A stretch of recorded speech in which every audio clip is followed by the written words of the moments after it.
You're listening to the Turn Autism Around podcast, episode number 121. Today, I have Liz Maher on the show, and we are talking about the VB Mapp app that her and her husband, Steve, created many years ago. This is the third part of our three-part podcast series about the VB Mapp. 2 weeks ago, episode 219, we have a rebroadcast with a really great episode with Dr. Mark Sundberg. Last week, we talked to Dr. Barbera Esch, who created the ESA, which is part of the VB Mapp. And today we have Liz talking about the VB Mapp app. But Liz is also a parent of a daughter with autism.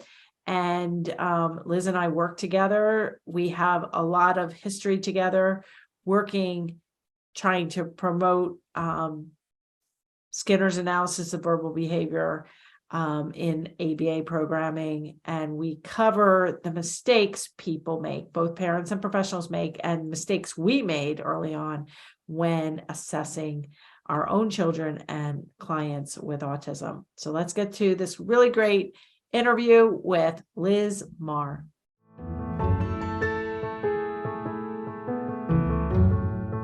We have my good friend Liz Maher here today. Thanks for joining us, Liz.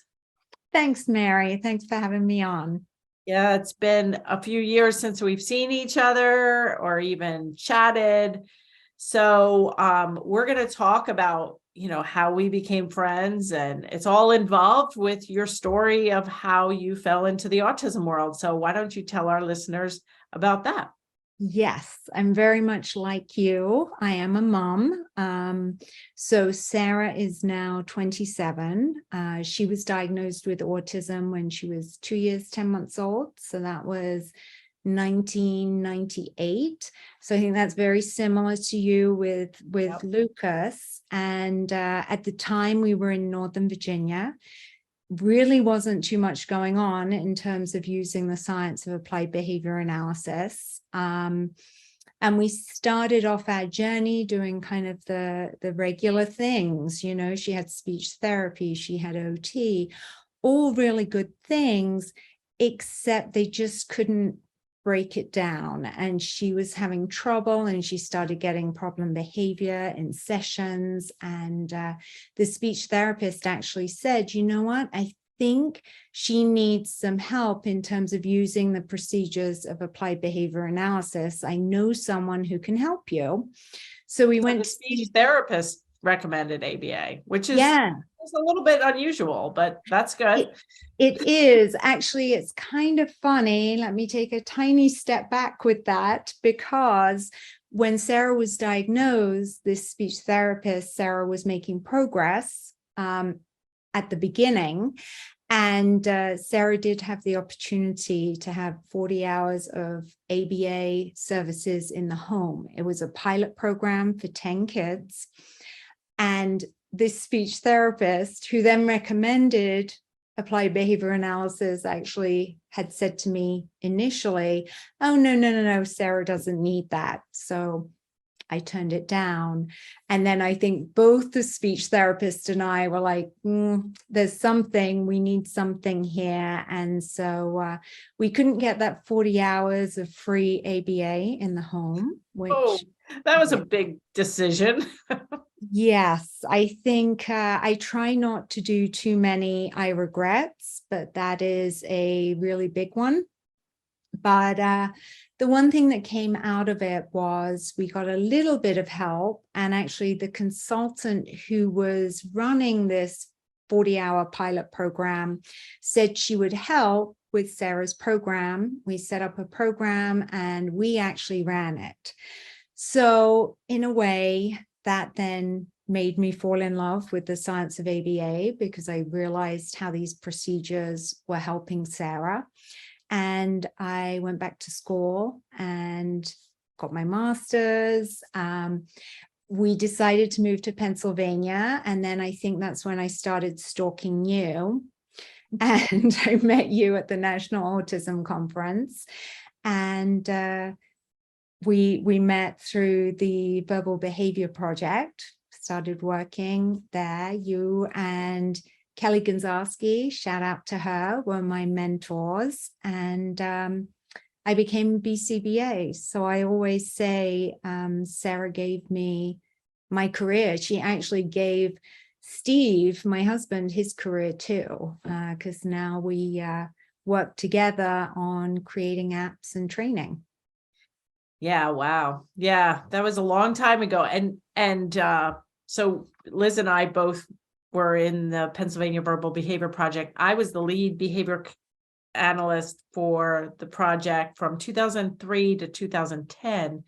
And in there, Liz came to work for us, and then I would, as she said, provided some mentorship. But we used to specialize in like recruiting gung-ho moms who wanted to become behavior analysts. So we have, several of us. Quite a few.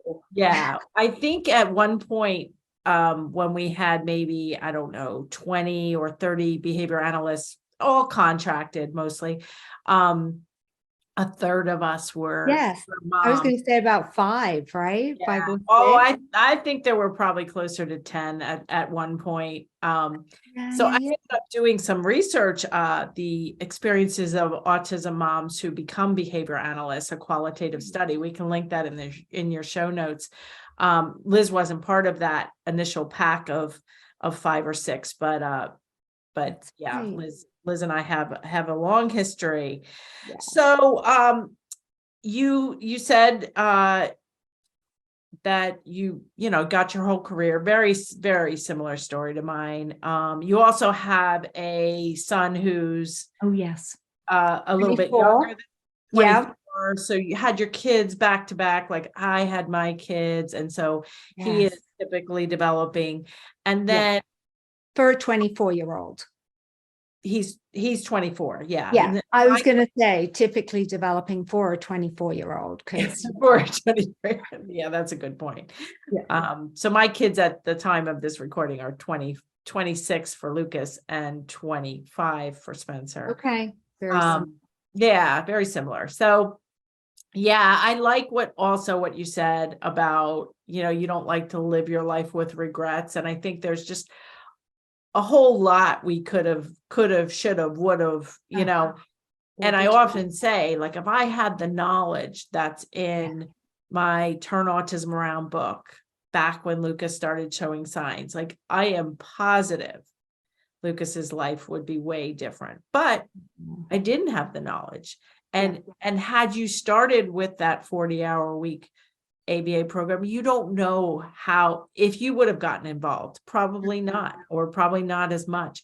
And you don't know, maybe they were doing very strict, rigid, kind of ABA that it wouldn't have been a good fit for Sarah. Right. So I like your attitude of just, it was a big decision, but we can't have regrets. We don't have a crystal ball to look backwards or look forwards. And I just like let's move forward. Well, I'm trying. If I keep saying it, then I will feel it, right? That's kind of where I'm at. So we were both involved with the VB project, which is now called, it's still going strong, actually. It's the Patent Autism ABA Supports Initiative. The whole time I was there, it was the Pennsylvania Verbal Behavior Project. So I can still call it that. Call it that.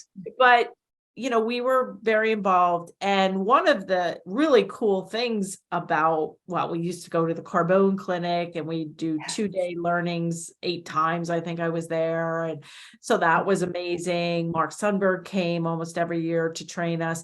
And then we got to field test the VB Mapp starting in 2006.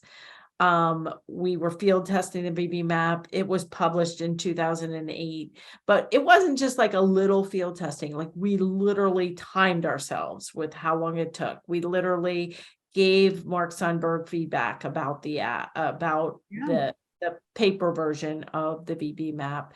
And he used that feedback to make it better. And he himself and his wife, Cindy, they field tested with typically developing kids. And it was really quite exciting back there. And I do also want to point out that Liz is podcast 221. And 219, we did a classic rebroadcast with Mark Sundberg.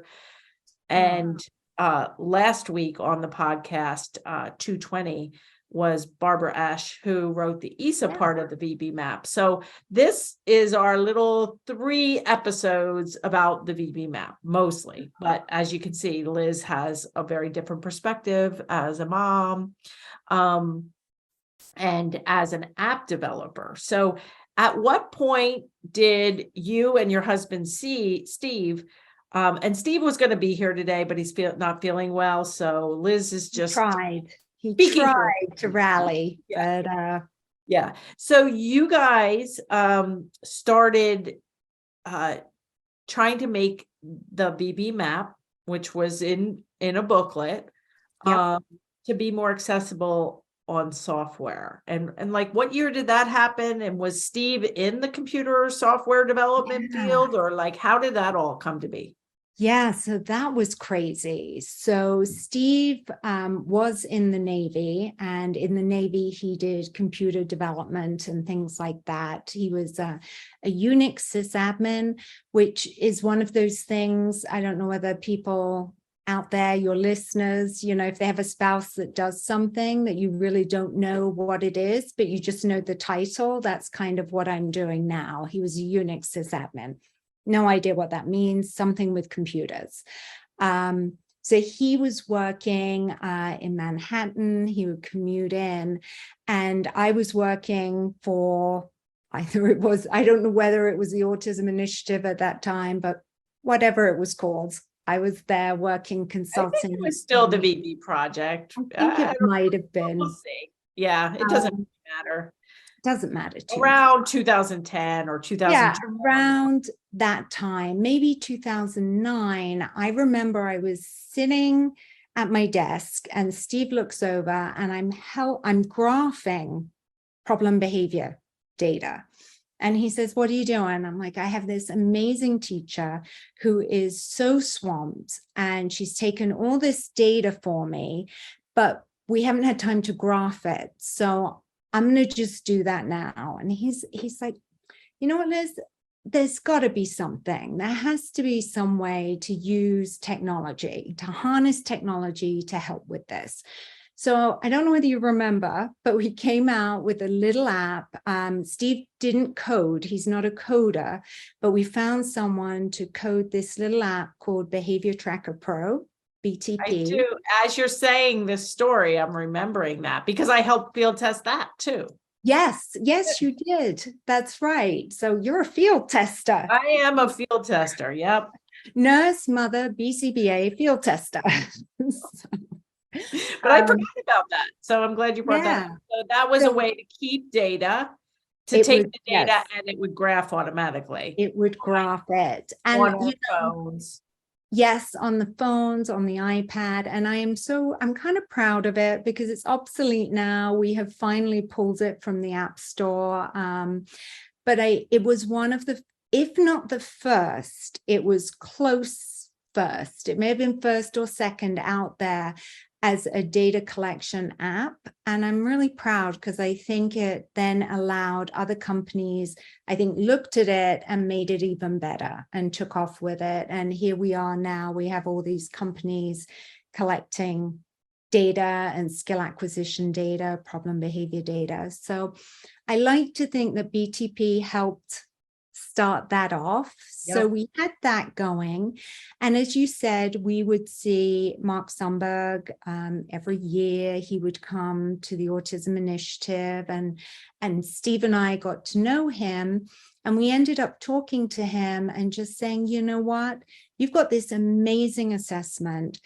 But what we want to do, our mission at Data Makes the Difference, is to make people who are working with kids, their lives easier. So they can do something quicker, like the filling in of boxes, the scoring, so they can spend more time working with their students. So that's our entire mission. And we were talking to him about that. And he's like, yeah, why don't you do an app for me? And for that, we are so grateful, because so many of these big companies were out there wanting him to go with them. And he came to this like little mom and pop shop to do the VB Mapp app for him. And we've loved it. We've had an amazing ride with him. We have just released a new version, which I think, had a little hiccup at the beginning with the organization section, but the assessment itself, it offers so many nice things to hopefully help people, especially people who may not be as fluent with the verbal operants as BCBAs or clinicians. We're hoping we have a few things in there that will make it easier for people to use. So that's how that came to be.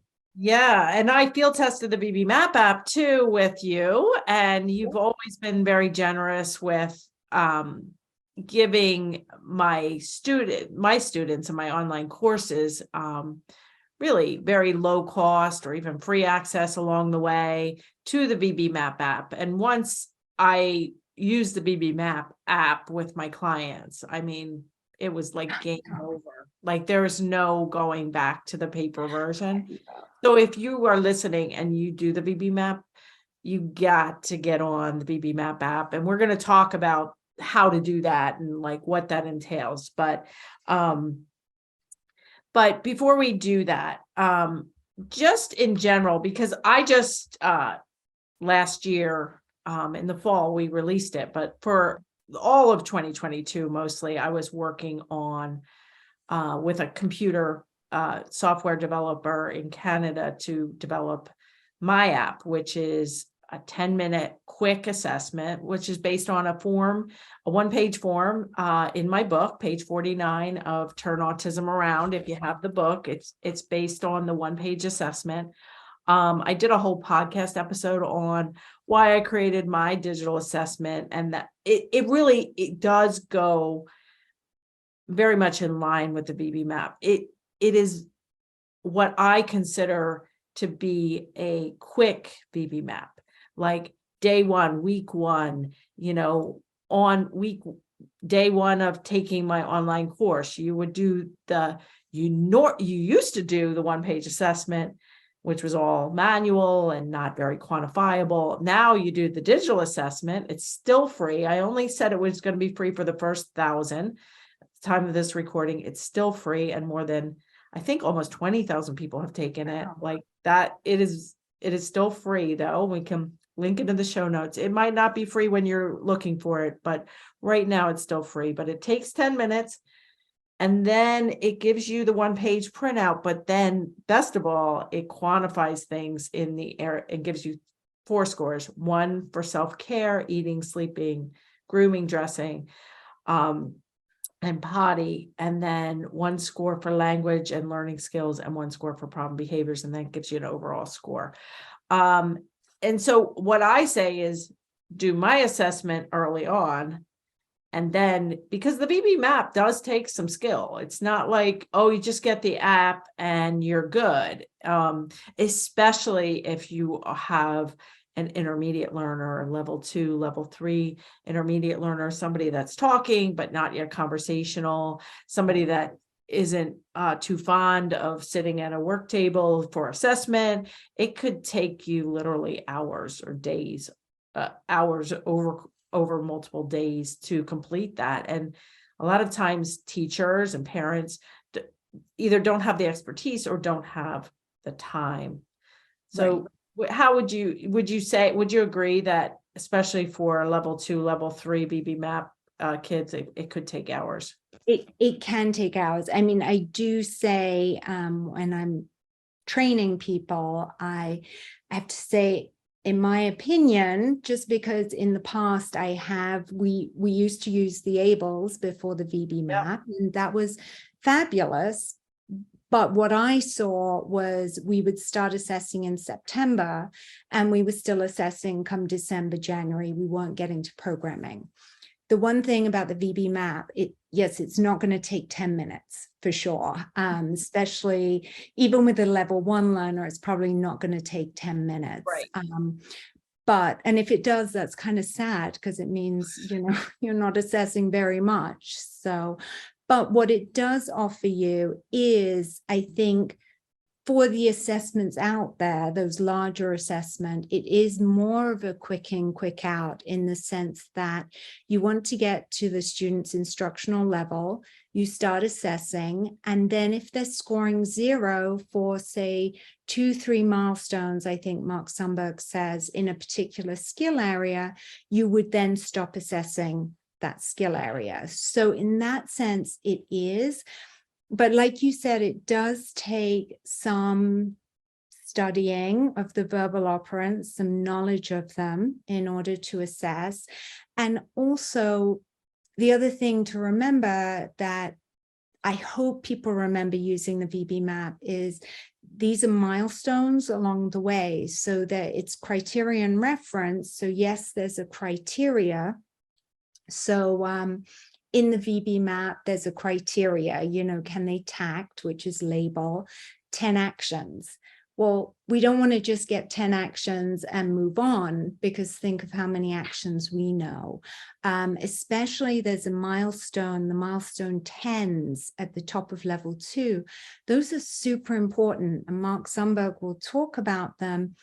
And yes, they have a criteria, but there's more to it than that. You really need to kind of understand the importance of getting your learner to learn how to learn. So yes, it's definitely a wonderful tool, and I'm so excited people are embracing it. We absolutely, I say that we're so passionate about the 2 assessments and curriculum that we have created apps for. The other one is Essential for Living. We wouldn't do that if we weren't passionate about these things. But like you said, it does take some knowledge to do, absolutely, to do the VB Mapp. And it isn't going to be 10 minutes, but I think it is quicker than maybe other assessments out there, for sure. Right. And I have built my whole, my whole main courses when I started producing courses, which are just celebrated their 8-year anniversary of my very first course. My whole early learner and intermediate learner course based on the VB Mapp. And so we teach in there how to do the VB Mapp and how to program from the VB Mapp. But I think there's a lot of mistakes people make. Let's just talk about any assessment. What do you think are the top mistakes parents and professionals make when assessing? And maybe if you don't hit some of them, I might add in. Yes, please. This is like a little game, right? Like a bar game we could play. So, but with no drink. Yeah. And I didn't prepare you for that question. I don't even know what my answers are, but let's talk about the top. Okay, we can make with any assessment. Yes, we can bounce things off of each other. I would say one of the things, and I have to be really careful with this, is not to provide inadvertent prompts when you're assessing. I'm a big eye gaze person. So if I ask the learner to touch and I have an array out, touch the cup or whatever, I have a tendency to look at that cup. So things like that. I have a related one. That's a good one. One time, very first year of the VB project. So we're talking 2003. I'm in a classroom. We're using the ABLES at this point, the Assessment of Basic Language and Learning Skills, which I talk about a lot in my Verbal Behavior Approach book. So we're doing the ABLES until the VB Mapp came to be. So we're doing the ABLES. The teachers are brand new to my consultation. I'm brand new to being a consultant. I mean, I literally didn't know how to be a consultant. So I'm just like, okay. So I go in there and the teacher says, clap your hands. Yes. And claps and provides the verbal direction. Yes. And I said, what are you assessing? Are you assessing the receptive column of clap your hands? If so, your hands need to be under your bottom. Right. Clap your hands. That's assessing receptively. Do this, and clapping is assessing and the imitation. And so when we are talking about the ABLES, the VB Mapp app, or even my little assessment, we need to be clear. If we're saying touch your head, we're not giving not just an indirect prompt, but a big old prompt of touching your head. And we will use those prompts if their imitation is stronger than the receptive, which in almost every case it is, in my experience. We will use that to teach, but when we assess, we have to be super, super careful about not mixing the operands. Absolutely, and separating that assessment versus teaching, because teaching using that imitation prompt is fabulous and a great way to go if they can imitate. But yeah, we don't want to assess them using any prompts.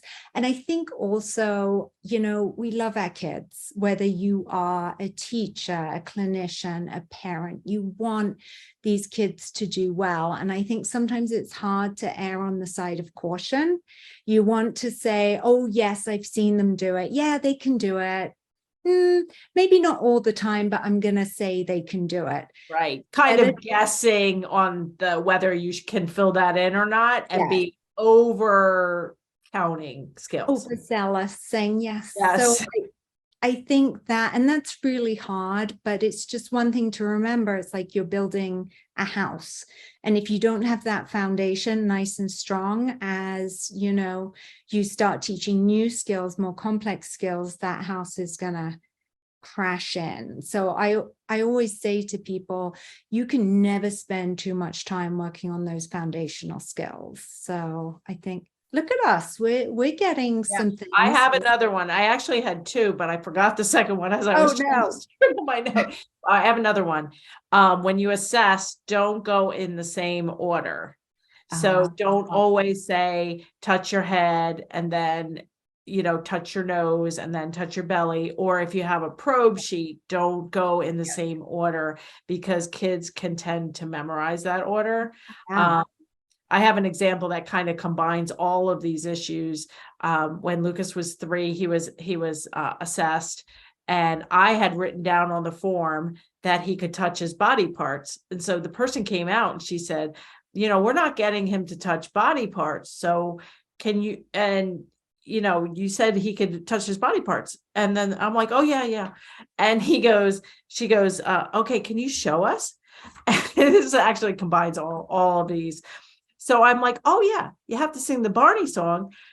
First you touch your head, and then your toes, and then your shoulders, and then your nose. I mean, it was like, you had to sing the song, you had to show him, you had to have his attention. And it was like over counting, it was prompting, it was going in the same order. It was kind of all of them. But you know what it also showed? It also showed a mom who really wanted to show what her son could do. And it probably showed them that he actually was responding to another human being socially, because maybe he hadn't been responding to them. So, I mean, that was great that you showed them that. But yes, absolutely. We had the same thing with Sarah. And when we started her program, it wasn't based on verbal behavior. I remember going to see Vince Carbone speak and suddenly hearing about verbal behavior and the importance of the man, or having them request. And we hadn't done that with Sarah. And she could label a ton of things, but she couldn't ask for anything. So this program wasn't based on that. I wish it had been. Woulda, coulda, shoulda. But I do remember initially the woman who was helping us suggested 10 trials of the same direction. Pretty soon we mixed and varied, because Sarah, it would be 10 trials, and I would say, touch your head, and little 2.5-year-old just turned 3 would be, and she'd count out 10, and that would be it. I'm like, oh. You counted that as good. Yes. I did, but I did know, you know what, maybe she doesn't need to do this 10 times. So we switched it up. Actually, that reminded me of my mistake that I wanted to write down and forgot. Here's a very big mistake that I made many times when I was doing traditional ABA is not having 3 to 5 targets per program. So if you just have touch head as your program, or the tact for paper towel, but or the tact for the number 7, that's your only target for numbers or for paper products or for body parts, then you're going to do a whole week, potentially, if you're doing traditional ABA, of touch head, what's this called, paper towel. Then the next week you bring out napkin, you have no conditional discrimination training, and no, Liz and I, because we have so many years with the VB project, and I mean, it was great, unbelievable training. And I found out, switched from traditional to VB when my friend flew down to Florida to hear Vince Carbone speak. And so it's like, we speak the same language, but you have conditional discrimination that, not picking 3 targets per program is going to be a problem. And then also not using like multiple control and multiple operands to teach, and not mixing and varying. But those picking 1 target per program is always going to kind of tank your program. Picking the color green. Okay, this week is the color green. Well, it's not going to take that long for your child to go like, okay, the answer is green. Anytime I see a color, it's going to be green this week. And that's one of the really important things about programming. That's not, you want to do assessment on different things, not just, a chair versus a sofa, not just a chair, or paper towel versus napkin, or crayon and a marker and a pencil and a pen, because those are the things that kids tend to fall apart on. Yes. And I think if you read, I always say to people, make sure you read, Mark Sundberg's objective and a description of the milestone. And we also have videos now of each milestone. Oh, really? I hope that's helpful to people, because it gives you some really great ideas of things not to forget. And I always say to people, I kind of get excited when I'm setting up a program or setting up an assessment time, because you're really looking at, am I assessing what I think I'm assessing? Mm-hmm. And you really need to be careful. And like you said, you want to have that similar stimuli. And I think the VB Mapp does program for that, because the milestones, as you get higher up, it's, don't forget your multiple examples, don't forget your similar stimuli, make sure your actions are ongoing actions, so all those things hopefully can guide people to give a good and honest and genuine assessment and help with programming. Yeah. I have one more mistake, is when you come up with interverbals. I remember Lucas, one of Lucas's first consultants who was not into VB, she's asking him, where do you sleep, and that sort of thing. And he wasn't able to answer that. Yet I counted it as correct, because I would do fill-ins. You sleep in, and so we do have an episode with Caddy, whose son just had a speech delay, and we can link her show in the show notes, but we have examples of her son's interverbal subtest and kind of the way we talk about the way. So when you are assessing those interverbals, those questions, answers to questions, you need to do it sequentially, so that initially it is song fill-ins, it is fill-ins with you sleep in a bed, and then you get to where do you sleep. So as different people are assessing, they may not count that as a skill, where we really need to know, do they have early interverbal fill-ins and those sorts of things. And then the other thing is, I experienced this actually in a school where a kiddo came in and she had all these interverbals listed. It was amazing. She actually came in with a VB Mapp assessment, her card sort system, all the things she knew, which is, if you're in the field or if you're a teacher, you're probably like, wow, I never get that kind of information. So it was fabulous. And we were very grateful. And we sat her down and we said, the very first one was, I think it's intraverbal 9, the what questions. And it was, what do you brush? And we said, what do you brush? And she said, hair. And I'm like, oh, great. What else do you brush? And she said, hair. And then we said, and what is this? Didn't know. And we got a brush out. And what am I doing? Didn't know. So it's that, speaking of those foundational skills, as if your learner, if your child, your student, if they do have those foundational skills, absolutely get to intraverbals. That's going to be conversation.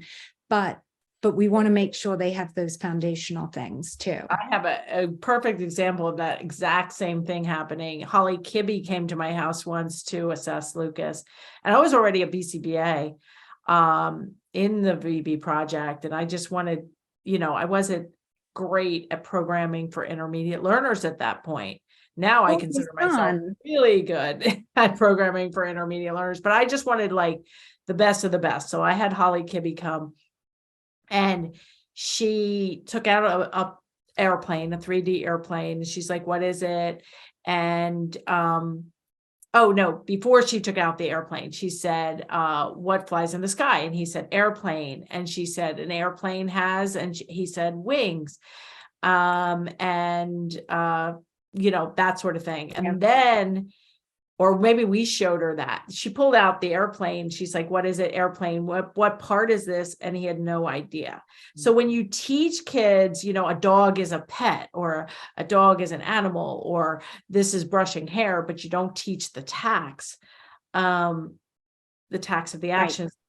Or you could lose the tact by focusing. There's another mistake. We're just going like animal sounds. Moo moo. Moo moo says the cow. You teach them cow. You teach them moo, and then you hold up a cow and you say, moo, "What moo. Is it?" He says moo moo, or moo moo says a cow, and then people go like, "Well, yeah, that's right. That's close. That's good." Oh yeah, there's that too. And then you lose the tact, which happens a lot. Yeah, but you can also not teach the tact like we did with the airplane and the wings. So right, all of those things. So many mistakes. The other big mistake before we move on is, in my opinion, when a clinic or a BCBA uses the VB Mapp for assessment, because it's provided by insurance, it is, it's becoming more standard to accept a VB Mapp assessment as one of the key assessments, right, for insurance to pay for it. They'll use it for assessment, and then they'll make the goals be traditional goals like eye contact, sitting in a chair, echoics, length of utterance. And they won't really, in my opinion, take full advantage of the way you can program and set goals based on the individual's VB Mapp. And move across the operants. So, and then for me, and it's just, again, for me, my issue is, one of our missions is to make everybody, their lives easier by providing apps and making them electronic, but then also realizing when to do the VB Mapp and when you need to move on to more of a function-based assessment. So that's another thing that, there are a lot of learners out there that really need to move on. So right, that we can't spend, you have a 10-year-old that's or older, that's an intermediate learner, they're an intermediate learner, or they might not even be they're an early learner. And so spending hours and hours on a VB Mapp is not very functional. And that's really where you need to work as a team, you need to collaborate, but you need to make the goals based on where they're at. Yes. And you need to find out where they're at as quickly as possible and make everything as functional as possible, especially for the kids that aren't making great progress. They are, severely autistic. They've got other conditions potentially. And, you spend a lot of time on what I call, which I have a blog, we can link, tit for tat programming. Like nobody's got time for tit for tat programming. If a child is throwing themselves on the ground or not toilet trained, I don't care how many features of how many items they have. Yes, Just correct. all the time. Correct. And then I always laugh, and it's so true, because this wasn't me, this was Pat McGreevy, says, how many times in your life has someone come up to you and said, name some farm animals? Nobody has ever asked me that. Or if you want to make it functional, name some parts of a vacuum. Nobody's ever asked me that. Now, if you're going academic, if you're going developmental assessment, if your learner's making great progress, absolutely, we want to teach concepts. We want to, get them caught up to their typically developing peers. But if they're not, again, nobody gets asked that. So it's just figuring out what's right for the individual, and each individual is an individual, right? So you've got to figure out the best way. We want kids to be as safe as possible, as independent as possible, and as happy as possible. That's my goals for both my kids. Yes. So we have to really think about not just the assessment we're going to use, the targets, the programs, what type of situation they're in. I mean, tax are important for jobs, for man's tax, as volunteer opportunities, for Lucas, bag versus box, or the names of things that he packs at the food bank, like, and he may new people working with him. Those, so it's not like we just abandon VB or we abandon. No. It's just that we have to make sure that we are as functional as possible. Right. And Essential for Living is based on the science of ABA plus Skinner's analysis of verbal behavior. There's a whole domain on requesting, so important. So absolutely, I agree with you. No, we don't abandon it, but you're right. We need to perhaps, focus on a different part of it, depending on what the learner needs. Sure. Cool. Well, I know we have to wrap up. I have a couple more questions. I know you speak on ABA. You're really focused on the apps and education. And so how can people find you, follow your work, get you to speak, buy the app? Where should they go? Are you the best? And I'm so bad at promoting us, so I need to do a better job. So hang out with me more. Okay, sounds good. You teach me how it's done. No, you're doing a great job. You're getting to, these people who are waiting on wait lists for diagnoses, and at least they have something that, they can turn to and they can do. And I think that's fabulous. I wasn't on a wait list when Sarah was first diagnosed. You probably weren't either. But when we did get the diagnosis, I had no idea what to do. There was no guidance. It was just, there's your diagnosis, I'll take your copay on the way out.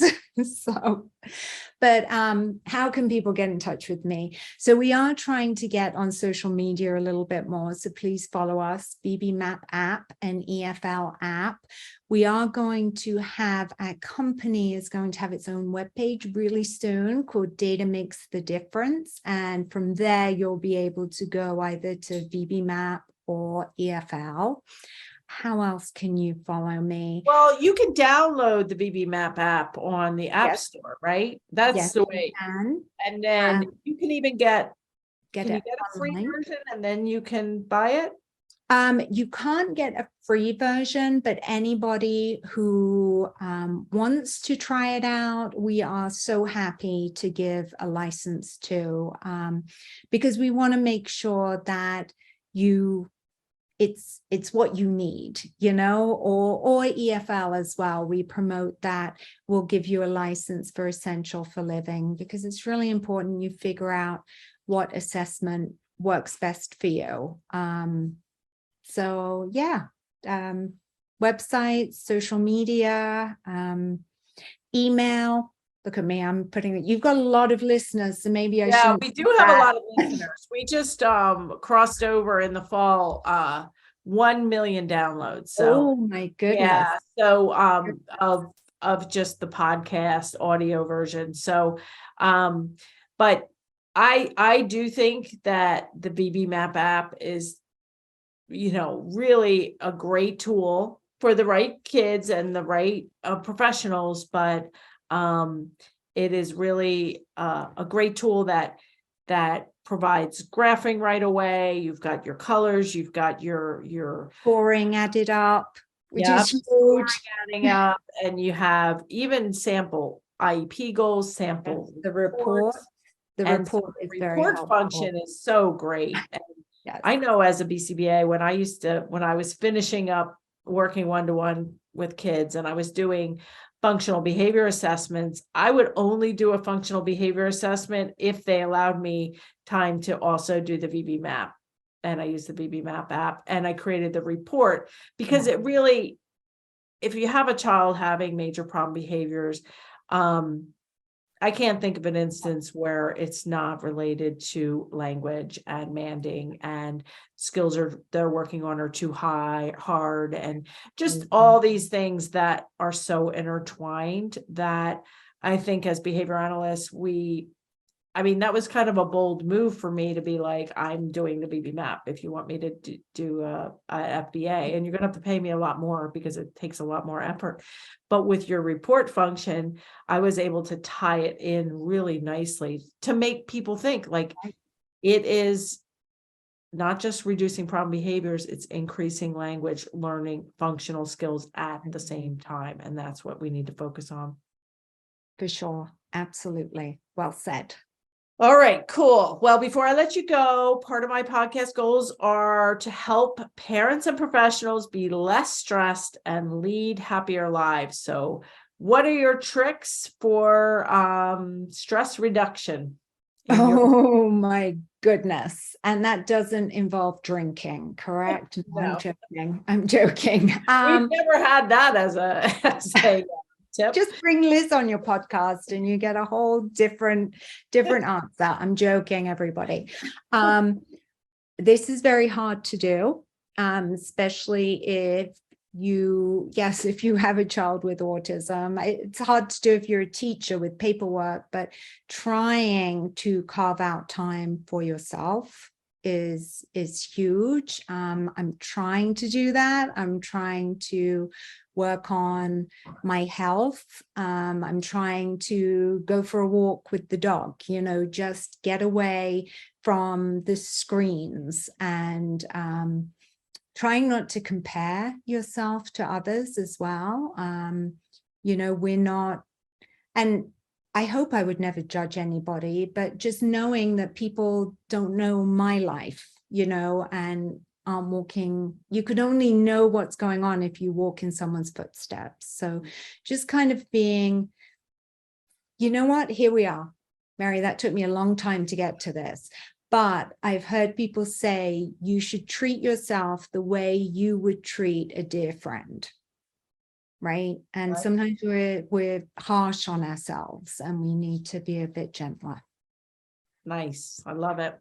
All right. Well, thank you so much for your time. It's been so great catching up, and we have to get together soon. So hopefully my listeners love that. I think we gave a lot of mistakes that We did. assessing, and hopefully we have also increased the probability that professionals out there and advanced parents will take a stab at the VB Mapp app and really try to help their kids and their clients. So thanks so much. Thanks, Mary.